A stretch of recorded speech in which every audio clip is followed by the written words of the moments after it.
자, 지금부터 2500년 전으로 한번 시간 여행을 떠나볼까요? 홀로 악기를 연주하던 공자와 그의 소리를 단박에 꿰뚫어 본 한 낯선 비평가의 이야기인데요. 이 짧은 만남 속에 오늘을 사는 우리를 위한 아주 놀라운 지혜가 숨어 있습니다. 지금부터 그 비밀을 함께 파헤쳐 보겠습니다. 살다 보면 누구나 그런 순간이 있잖아요. 내 진심, 내 노력이 오해받거나 제대로 인정받지 못할 때 말이죠. 그 서늘하고 씁쓸한 기분? 다들 한 번쯤은 느껴보셨을 텐데요. 바로 그 지점에서 우리의 이야기가 시작됩니다. 그래서 오늘은 이런 순서로 한번 살펴볼게요. 고독 속에서 울려 퍼진 악기 소리에서 출발해서요. 물처럼 유연해지는 법, 또 돌처럼 단단하게 비판에 맞서는 법, 그리고 마침내 나를 알아주는 단 한 사람의 소중함에 대해서 차례대로 알아보겠습니다. 자, 그럼 이야기의 무대로 한번 들어가 볼까요? 모든 건 아주 깊은 고독의 순간에서부터 시작됩니다.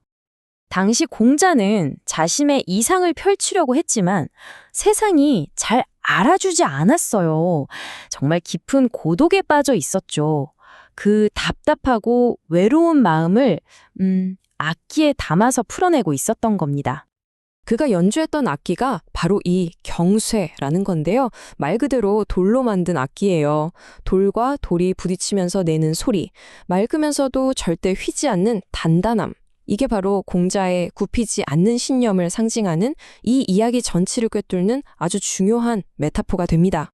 바로 그때였어요. 삼태기를 맨 한 남자가 지나가다가 공자의 연주를 딱 듣게 됩니다. 처음에는 저 소리에 마음이 담겨 있구나 하고 정확히 꿰뚫어 보는 것 같더니 이내 아주 날카롭고 신랄한 비판을 쏟아내기 시작하죠. 바로 이 지점에서 우리가 배울 첫 번째 지혜가 등장합니다.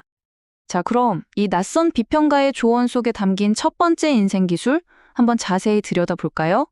그 행인이 인용한 구절이 바로 시경에 나오는 이 문장이에요. 심즉력, 천즉계. 그냥 들으면 단순한 처세술 같기도 한데요. 여기에는 정말 리더나 전략가라면 꼭 알아야 할 엄청난 통찰이 담겨 있습니다.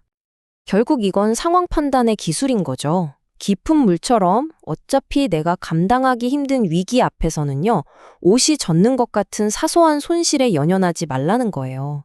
대의를 위해서 과감하게 돌파해야 한다는 거죠. 반대로 얕은 물처럼 충분히 관리할 수 있는 상황에서는 사소한 실수 하나가 전체를 망칠 수도 있으니까 정말 신중해야 한다는 겁니다. 이게 바로 원칙은 지키면서도 유연하게 대처하는 지혜의 핵심인 거죠. 그러니까 핵심은 바로 이겁니다.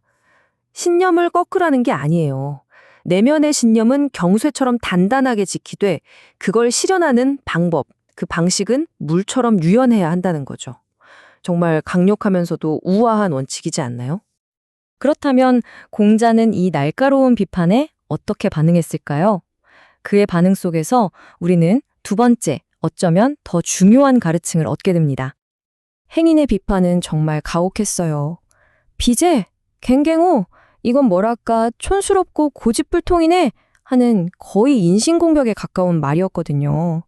공자의 신념 그 자체를 그냥 정면으로 조롱한 셈이죠. 보통 사람 같았으면 화를 내거나 변명부터 했겠죠. 그런데 공자의 대답은요, 정말 모두의 예상을 뛰어넘습니다. 과제, 말지나니. 오히려 상대를 칭찬해요. 저 사람은 참 과단성이 있구나. 그를 탓할 게 없다. 라고 말이죠. 이게 정말 놀라운 지점이에요. 공자는 비판의 내용에 휘둘리지 않았어요. 대신 그 비판을 하는 사람의 태도, 그 태도에 담긴 과단성을 본 겁니다. 나랑 의견은 다르지만 저 사람도 자기 신념을 단호하게 밀고 나가는구나. 이렇게요. 감정적으로 반응하는 대신 상대방의 비판 속에 담긴 그 핵심적인 태도를 꿰뚫어보고 존중한 거예요. 이게 바로 공격을 품위로 바꾸는 진정한 내공이죠. 자, 이 이야기는 우리를 세 번째 기술로 아주 자연스럽게 이끌어줍니다.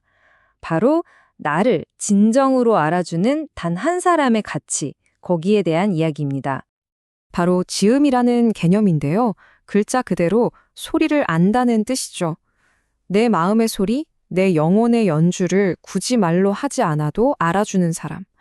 어쩌면 공자를 비판했던 그 행인이야말로 그의 음악에 담긴 마음을 가장 먼저 알아챈 최초의 지음이었을지도 모릅니다. 이 지음의 의미는 백아와 종자기 이야기에서 그 정수를 느낄 수 있죠. 한 사람이 마음으로 검은고를 타면 다른 한 사람은 그 소리에서 태산과 강물을 보았어요. 그러다 종자기가 죽자 백아는 검은고줄을 끊어버렸죠. 왜냐? 내 음악의 의미를 알아주던 사람이 사라진 세상에서 연주는 더 이상 의미가 없었으니까요. 나를 완벽하게 이해해주는 단 한 사람의 존재가 얼마나 절대적인지를 보여주는 이야기입니다. 이 오래된 지혜는 지금 우리 시대에도 똑같이 적용됩니다. 여기 모두가 비웃는 창업자 지훈이 있다고 해보죠. 그런데 멘토 현우는 그 아이디어 속에서 세상을 바꿀 태산과 강물을 본 거예요. 그는 세상의 비난이라는 잡음을 걸러주고 나는 자네가 지금 깊은 물을 건너는 중이라는 걸 안다며 묵묵히 지지를 보냈죠. 결국 이 지음의 역할이 성공의 결정적인 열쇠가 된 겁니다. 진정한 지음, 그러니까 훌륭한 멘토에게는 공통적으로 세 가지 덕목이 있어요. 첫째, 결과물 너머의 의도를 보는 통찰력. 둘째, 세상의 비난 속에서도 본질을 믿어주는 신뢰. 그리고 셋째, 힘든 과정이 실패가 아니라는 걸 일깨워주는 시기적절한 격려. 사실 심리학적으로도요, 이런 존재의 인정과 지지는 한 사람의 잠재력을 폭발시키는 가장 강력한 기폭제가 된다고 하죠. 우리 모두 이런 사람이 되거나 혹은 이런 사람을 겪게 두려고 노력해야겠죠? 자, 이제 이 모든 조각들을 하나로 묶어서 이 이야기의 가장 깊은 울림은 무엇인지 한번 확인해 보겠습니다. 공자를 비판했던 행인은 떠나면서 이런 말을 남깁니다. 나를 알아주지 않으면 그냥 거기서 그만두면 된다. 이게 결코 포기하라는 말이 아니에요.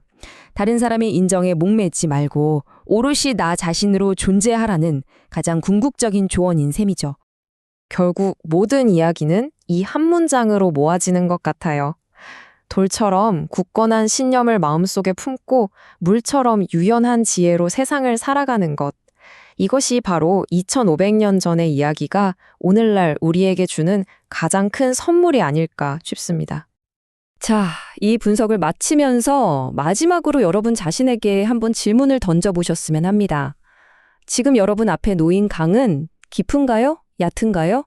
그리고 여러분은 어떤 자세로 그 강을 건너고 있나요? 그 답을 찾는 순간 여러분은 이미 여러분 삶의 고고한 연주자가 되어 있을 겁니다.